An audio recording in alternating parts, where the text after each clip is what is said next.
ধর্ষণের চেষ্টার অভিযোগে গ্রেফতার হয়েছে এক ব্যক্তি। ধৃত ওই ব্যক্তির বাড়ি মাথাভাঙ্গা 1 নম্বর ব্লকের পচাকো গ্রাম পঞ্চায়েত এলাকায় বড় কাওয়ারডারা এলাকায়।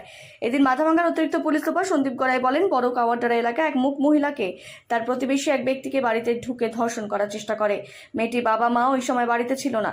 তারা বাড়িতে আসার পর বিষয়টি জেনে আমাদের কাছে অভিযোগ করে। মঙ্গলবার সকালে অভিযুক্তকে গ্রেফতার করা হয়েছে। এই ঘটনায় এলাকায় চাঞ্চল্য ছড়িয়ে পড়ে।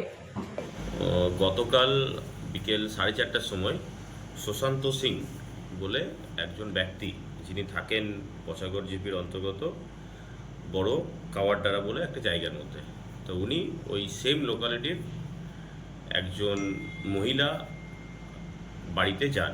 মহিলা কথাবার্তা বলতে পারেন না, তো ওনার বাড়িতে যান এবং তখন বাড়িতে কেউ ছিল না মহিলার বাড়িতে। এবং সেই অনুপস্থিতির সুযোগ নিয়ে উনি মহিলাকে ধর্ষণের চেষ্টা করেন এবং চেষ্টা করার পরে উনি মহিলাকে কিছু টাকা পয়সা দেন এবং ভয় দেখায় যে এই কথাটা যেন ওই মহিলা কারোর কাছে না বলে।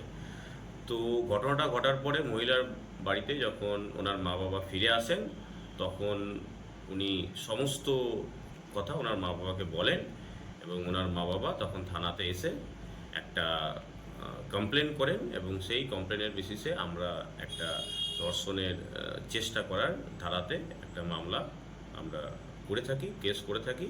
এবং আজকে সকালে সুশান্ত সিংকে আমরা অ্যারেস্ট করি এবং অ্যারেস্ট করে তাকে আমরা কোর্টে পাঠাই জুডিশিয়াল কাস্টডি নেওয়ার জন্য। জুডিশিয়াল কাস্টডিতে এখন রেখে দিচ্ছি ব্যক্তিকে। পচাগড় জিপি মধ্যে পড়ছে, বড় কাওয়ারডেরা বলে যে জায়গাটা আছে সেখানের মধ্যে ঘটেছে ঘটনাটা। বয়স 33 বছর আছে, ওর 30 বয়স আছে। এরকম এখনো পর্যন্ত পাইনি আমরা, তবে আমরা খতিয়ে দেখব যে ওনার এগেনস্টে আরো কোনো অভিযোগ আছে কিনা, ইনভেস্টিগেট করে দেখব। বিবাহিত এবং ওনার স্বামী এখানে থাকেন না, কাজের সূত্রে বাইরে থাকেন।